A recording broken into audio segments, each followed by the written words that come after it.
Bismillahirrahmanirrahim.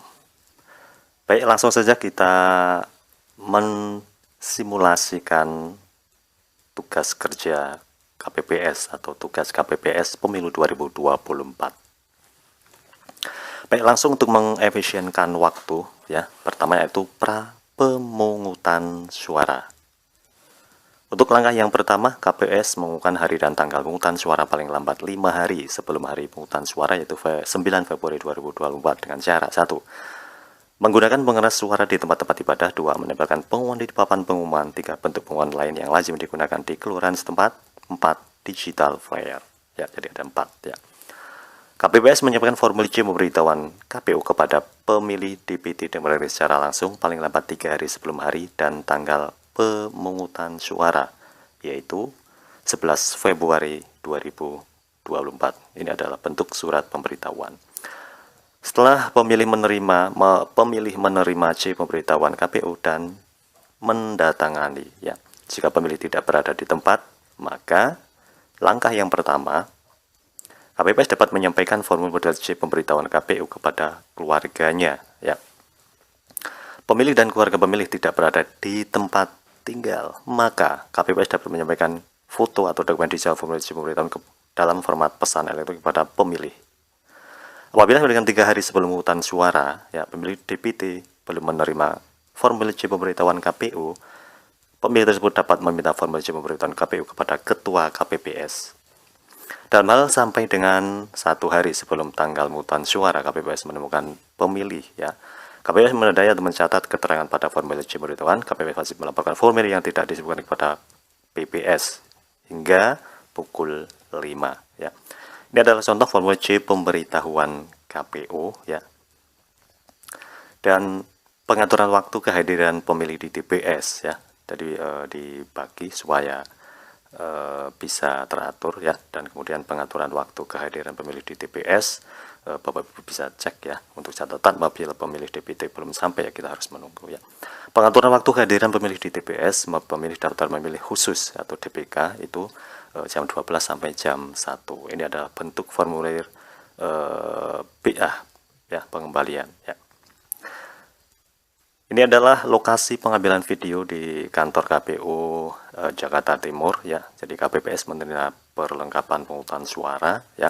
Ada surat suara, tinta, segel, alat untuk mencoblos pilihan, sampul kertas, karet pengikat surat suara, kantong plastik, formulir untuk berita acara dan sertifikat, tali pengikat alat pemberi tanda pilihan, dan alat bantu tunanetra ya. Ini adalah perlengkapan di dalam kotak suara. Sedangkan untuk perlengkapan di luar kotak suara ya, ada kotak suara, bilik suara, tanda pengenal lem perekat, ballpoint, gembok atau alat pengaman lainnya, spidol, stiker nomor kotak suara, daftar pasangan calon dan daftar calon tetap, salinan DPT, salinan DPTB, formulir model C daftar hadir DPT, formulir model C daftar hadir DPTB, formulir model C daftar hadir DPK ya.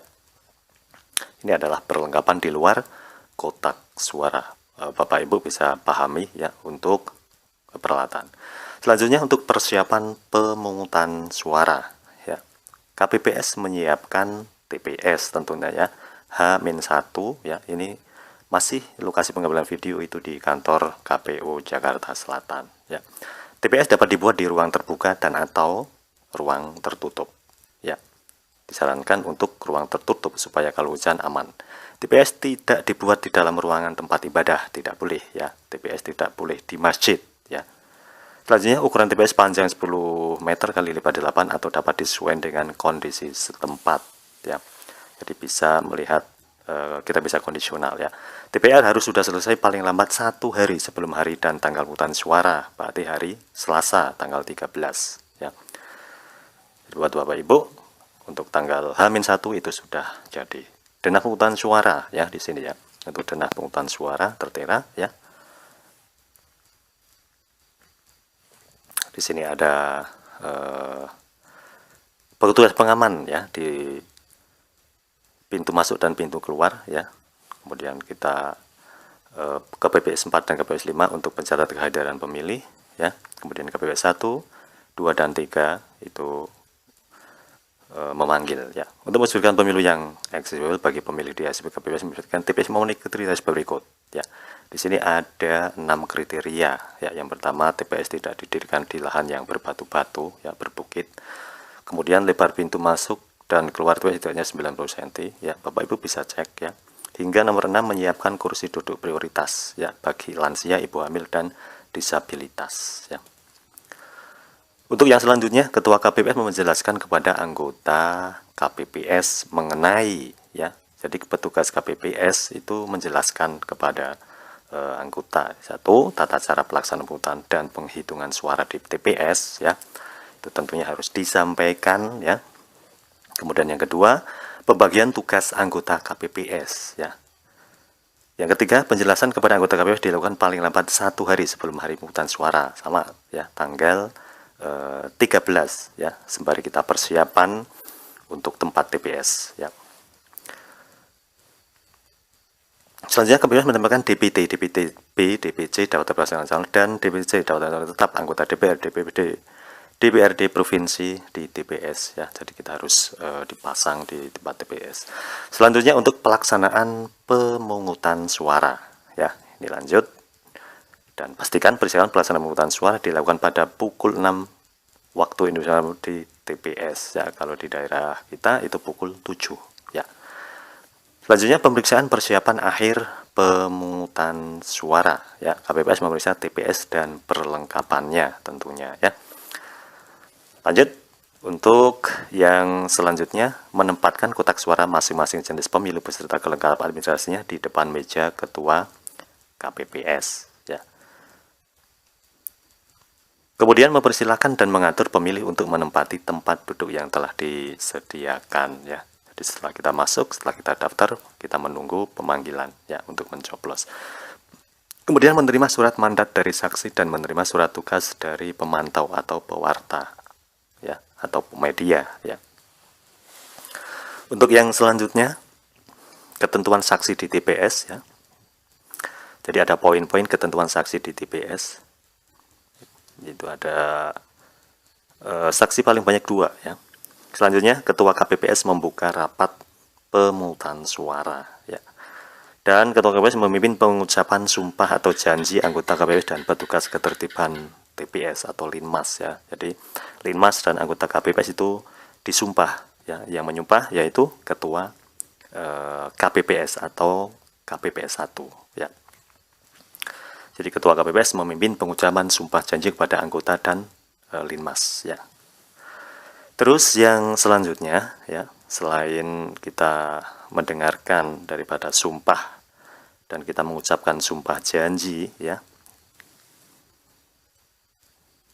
untuk melaksanakan pemungutan suara menjadi anggota KPPS, walaupun di pelantikan itu kita sudah dilantik dan sudah disumpah, tetap kita pas pemungutan suara itu tetap disumpah janji ya. Selanjutnya Ketua KPPS memberikan penjelasan kepada pemilih tentang tata cara ya, tata cara pencoblosan ya, dari daftar, kemudian pemanggilan, kemudian pencoblosan hingga memasukkan kotak dan tinta. Lanjut, Ketua KPPS dibantu KPPS 2 dan KPPS 3 membuka kotak suara dan mengeluarkan seluruh isi kotak suara di atas meja ya.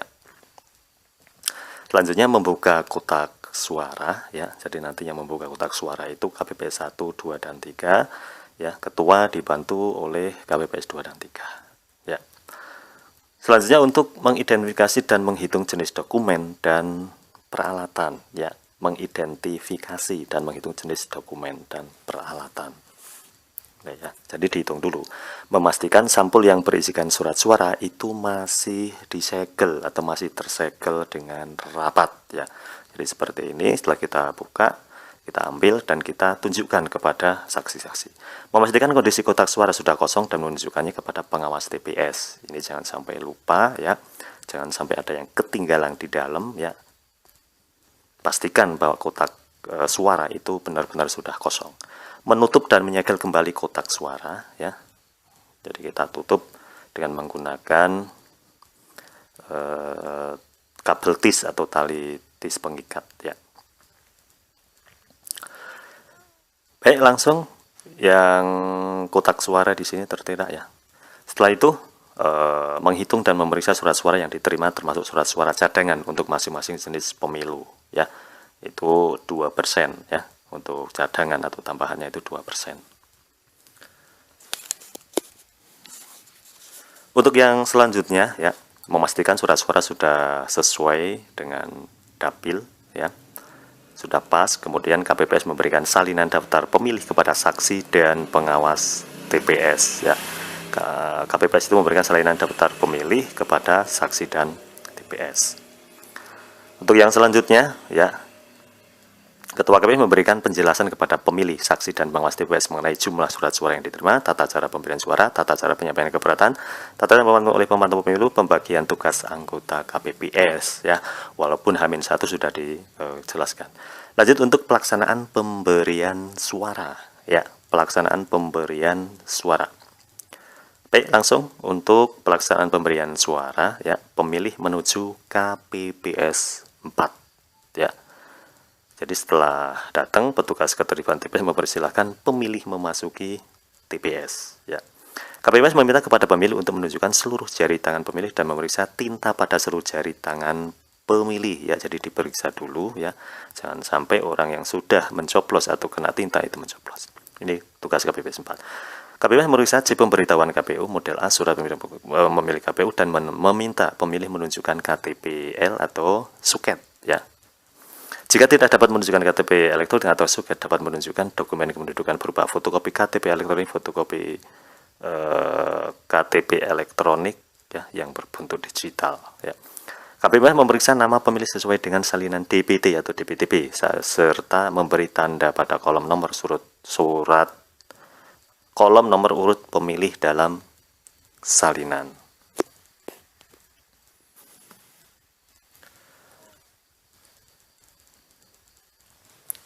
Ini adalah bentuk salinan DPT formulir LKK daftar pemilih ya. Salinan DPT untuk digunakan KPPS memeriksa daftar pemilih. Lanjut. Apabila terdapat pemilih yang tidak terdaftar dalam DPT dan DPT, KPPS memeriksa kesesuaian antara pemilih yang bersangkutan dengan KTP elektronik dan memastikan pemilih tidak terdapat dalam DPT dan DPTP, cek DPT online dan salinan DPT ya. Ini masih tugas KPPS 4. Lanjut, pemilih menuju KPPS 5. Ini tugas KPPS 5 ya. Pemilih mendatangani formulir model C daftar hadir DPT atau C daftar hadir DPTP ya. Bagi pemilih DPT dan DPT, pemilih mendatangani formulir model C daftar hadir DPT. Ini ada bentuk formulir C daftar hadir DPT ya. Daftar hadir DPT. Formulir C daftar hadir DPTP ya. Bentuknya seperti ini, formulir C daftar hadir DPK ya, daftar hadir DPK.